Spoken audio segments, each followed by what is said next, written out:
Degree college के तलबा और तालिबात, सबसे पहले मैं इस शानदार और यादगार जलसे के इनेकाद पर इस कॉलेज के तलबा और तालिबात और असातिज़ा इकराम को, बिलखुसूस प्रिंसिपल साहब को दिल की गहराइयों से मुबारकबाद पेश करता हूँ और शुक्रिया अदा करता हूँ अब्दुल रशीद साहब का और मोहम्मद इकलील साहब का कि उन्होंने मुझे इस जलसे में मदऊ करके एजाज़ बख्शा।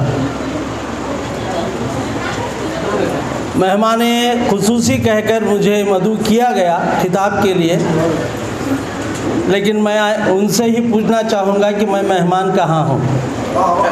मैं तो मेज़बान हूँ। इकलील साहब, अब्दुल रशीद साहब, अब्दुल मलिक साहब और हमारे फ़ैरोज़ साहब, आरिफ अमीनी साहब जो कदरी के मुतवत्तिन हैं, और बहुत से इस वक्त जो असातिज़ा हैं, दिलदार साहब हैं, यासीन हैं, इन सब से मेरे इतने गहरे और देरीना पुराने ताल्लुक़ात हैं, मरासिम हैं कि मैं हमेशा जब भी कदरी आता हूँ अपने आप को कदरी ही का महसूस करता हूँ।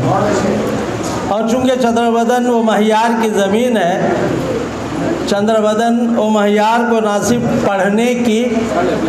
पढ़ने का बल्कि पढ़ाने का भी मौका मिला है एक उस्ताद की हैसियत से, तो ज़ाहिर बात है कि यह मोहब्बत की ज़मीन है। जैसा कि आरिफ अमीनी साहब ने कहा, दिलकश ज़मीन है, बहुत हसीन जो है ख़ित्ता है रायलसीमा का। तो कौन ऐसा शख्स होगा जो बार बार जो है इस मोहब्बत से लबरेज़, मोहब्बत से पुर ज़मीन में जो है आना पसंद नहीं करेगा। तमाम मुक़र्रिरीन ने बहुत अच्छी तक़ारीर की और इस मौके पर कुछ नए मेहमानों से मिलने और उनको सुनने का भी मौका मिला, बहुत अच्छी बातें पेश की। चूँकि आलमी यौम उर्दू मना रहे हैं, उसके हवाले से मैं शुरू से इस बात का सख्त मुखालिफ रहा हूँ कि उर्दू ज़बान मिट रही है, मिटने वाली है। मैं जिगर मुरादाबादी का ये शेर हमारे कौम के हवाले से, हमारी ज़बान के हवाले से अक्सर पेश करता हूँ कि हमको मिटा सके ये ज़माने में दम नहीं, हमको मिटा सके ये ज़माने में दम नहीं, हमसे ज़माना खुद है, ज़माने से हम नहीं। तो लिहाजा उर्दू का आज जो मौक़िफ़ है वो भी ऐसा नहीं है जो बाज़ लोग सोचते हैं, समझते हैं। और हमारे दक्कनी शायर के 4 मिसरे आपके हवाले कर रहा हूँ कि आंध्रा की यल्लम्मा हो या मंजूला मराठन, आंध्रा की यल्लम्मा हो या मंजूला मराठन, कर्नाटक की नागमणि हो या गुलशन बी की सौकन। आंध्रा की यल्लम्मा हो या मंजूला मराठन, कर्नाटक की नागमणि हो या गुलशन बी की सौकन, चारों सहेलियाँ पोती नामा उर्दू में खोले, पूरब उर्दू बोले, सारा पश्चिम उर्दू बोले।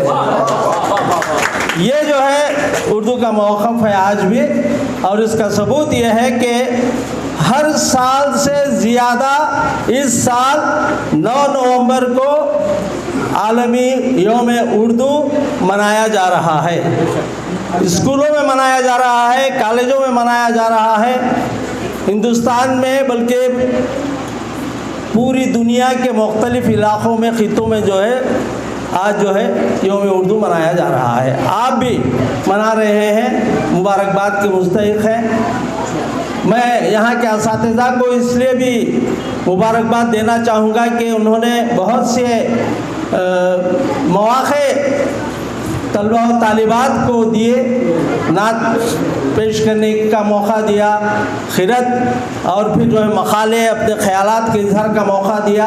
ये आज असातिज़ा के लिए कॉलेजों में इस तरह के प्रोग्राम्स मुनक़िद करने और तलबा और तालिबात को आगे बढ़ाने की बहुत ज़्यादा ज़रूरत है।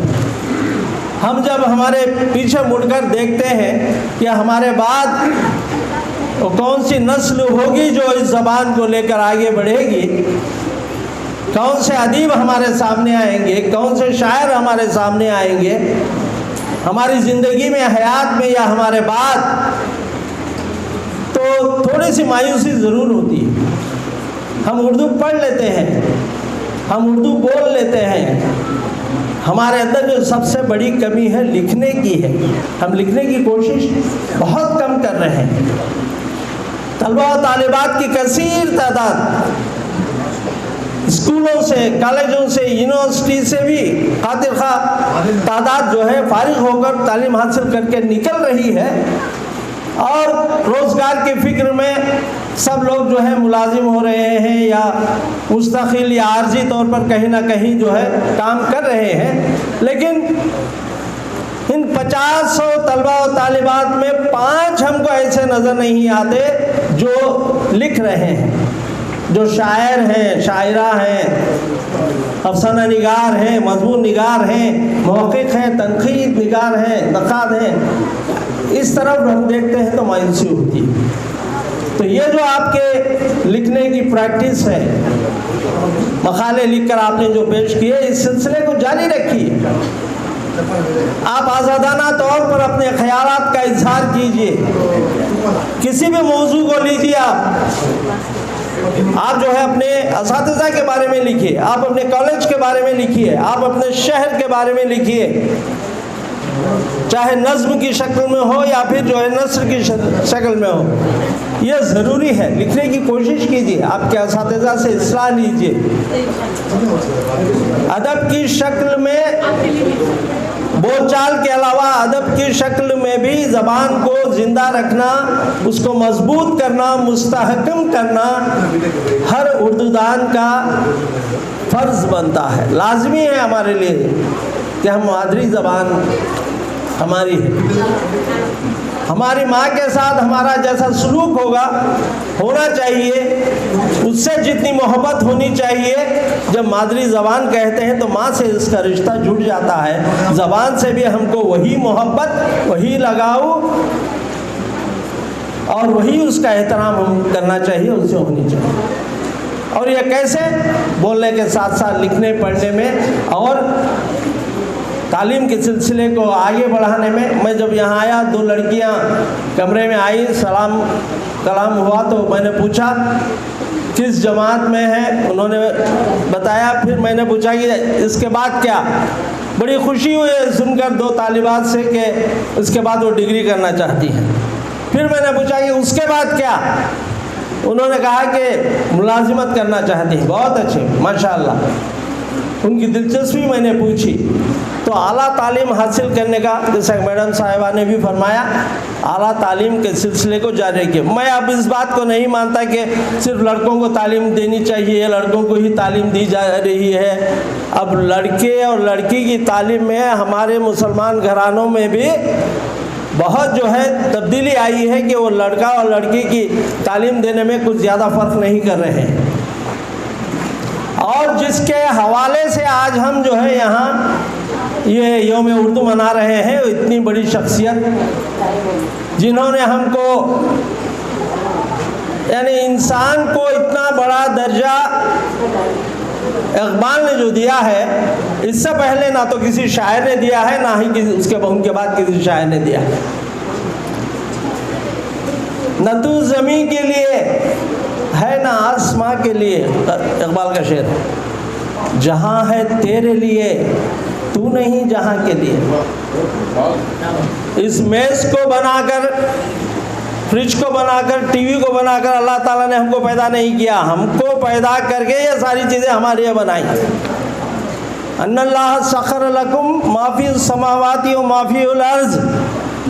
अल्लाह ने फरमाया कि तुझे मैं ज़मीन और आसमान को मुसख्खर करने के लिए, उस पर हुकूमत करने के लिए पैदा कर रहा हूँ।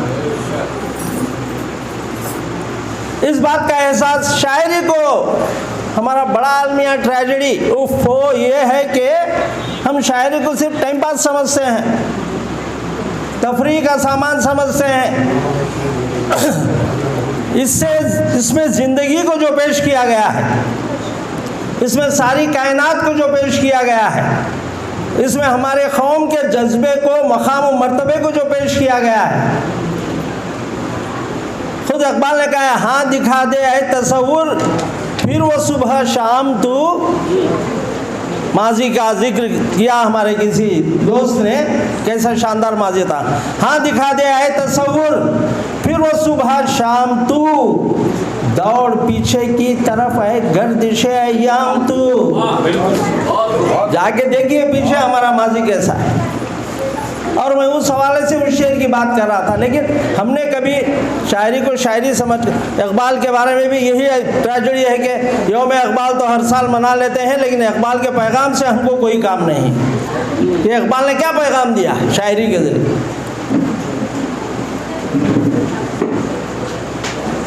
जैसा कि उनका वो शेर है, मशहूर शेर है इकबाल का,